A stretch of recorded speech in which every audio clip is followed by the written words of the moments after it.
In 2010, a remarkable announcement went unnoticed by most people.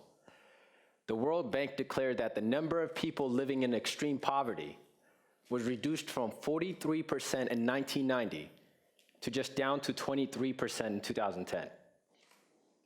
To put this in perspective, of the 5 billion people that lived in 1990, 2 billion people, almost half the human race, had to worry about their bodies finally giving out because of lack of basic necessities, lack access to clean water, proper nutrition, and medical care.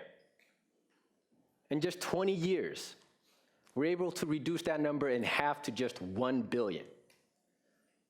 So the question now becomes, how do we rescue the remaining 1 billion from this miserable fate?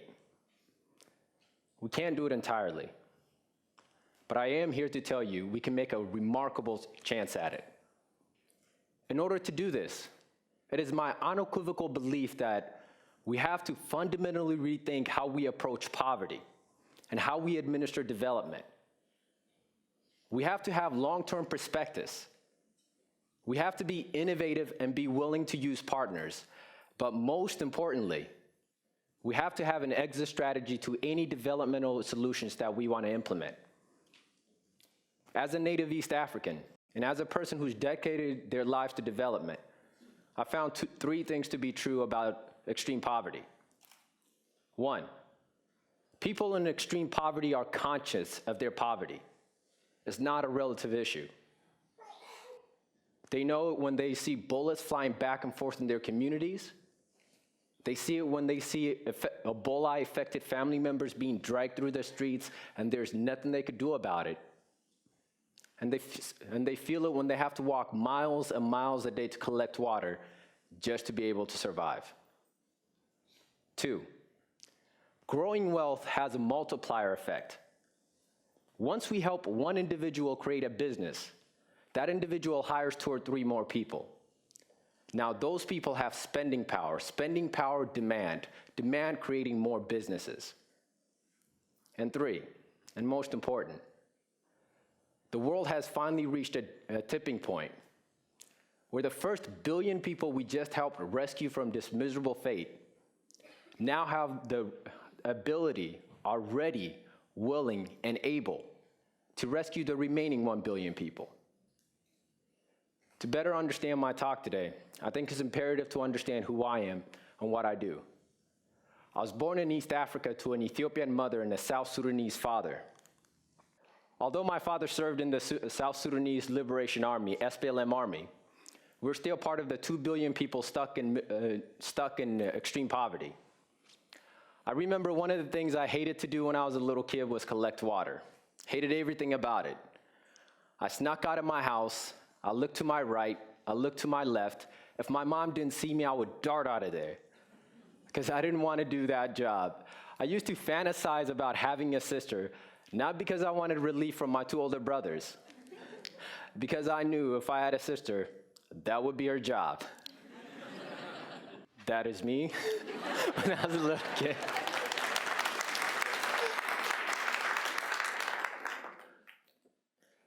As I was saying, although my father served in the South Sudanese Liberation Army as a war coordinator, we're still part of the 2 billion people that lived under extreme poverty.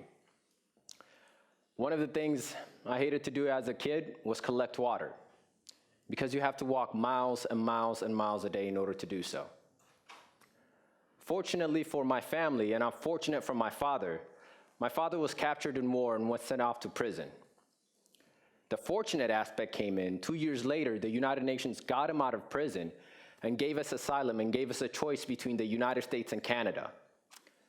My father said, "Canada? Kind of sounds like a cold proposition to me." So he moved us to Minnesota. A year later, upon realizing his mistake,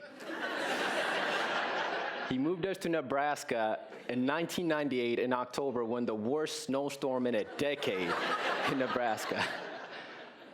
Needless to say, my father doesn't make any more decisions for my family. But the United States has been good for my family.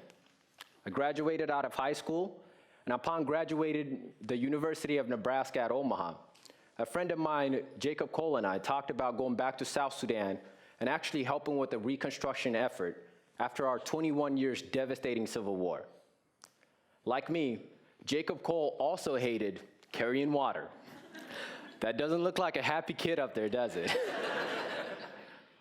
When we talk further about going back to South Sudan, we try to identify one aspect of where we wanted to work in. So we had to think about our childhood. What's one thing we were missing? And it was this. Water was so difficult for our family, it kept our girls out of school because they have to go carry water. It kept our moms from important tasks because they have to collect water, and usually it's not a clean water. And it kept us out of soccer because we had to go collect water. So we said we were going to go back and deliver water. We were going to drill one well for about 500 people. And then when we thought further about it, when we go back into South Sudan, we deliver aid, is that where it stops? Ultimately, that's where we were going to live. So we said we were going to do something more. The old traditional effort, when it comes to development, it started off with give a man a fish, aid. What aid did was it met people's basic needs. But then we got wiser and said, let's move away from that.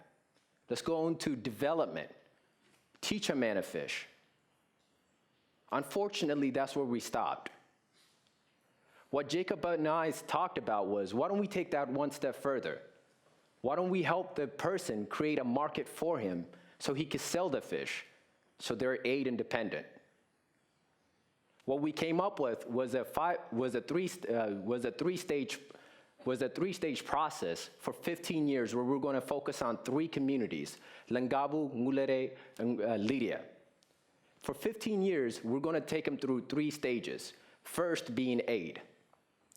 Aid is a very important aspect. Give a man a fish.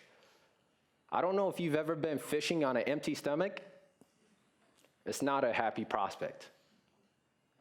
So giving a man a fish is very important. It allows us 2 things. 1, meets their immediate need. But 2, and most important in the communities we work in, it allows us to establish a relationship. That's a very important aspect. After establishing relationship, after 5 years, we move on to sustainability. Now, sustainability requires us to work with partners, and that's a very important aspect. Because we work in our focus is water, we need education, so we could bring down literacy, we could bring up literacy rates. We need medical care. And in these, that's not our focus, so we use others in order to administer it, but it's still needed. Our sustainability takes us about 5 years. And then after that, the sustainability portion of it, once we're working with the community, once you're working with the people, and you uplift them slowly and incrementally, then you can move on to our 3rd stage. It's commercial. First stage, give a man a fish. 2nd stage, teach him how to fish. 3rd stage, let's create a market for him. The commercial aspect also allows us to work with other partners to bring items like working with the government, working on land rights, working with credit extensions, giving the people enough power in order to uplift themselves out of that poverty stage, basically making them aid independent so we could exit. Our organization, Aqua Africa, has been working in these communities for 4 years now. We drilled 16 wells. We're serving about 24,000 people.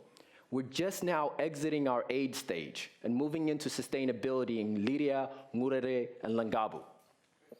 And that's a very important aspect. 15 years. A lot of people say that's a long time. What do you think will work?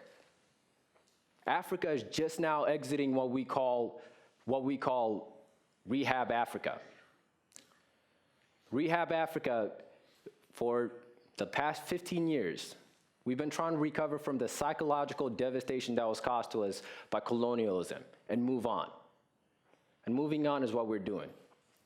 Secondary education in Africa has increased by 48% from 2002 to 2008. Infections from malaria in the worst infected areas in Africa has decreased by 30%, and HIV infections by 74%. Real income per person in Africa has increased by 10% over the past 10 years.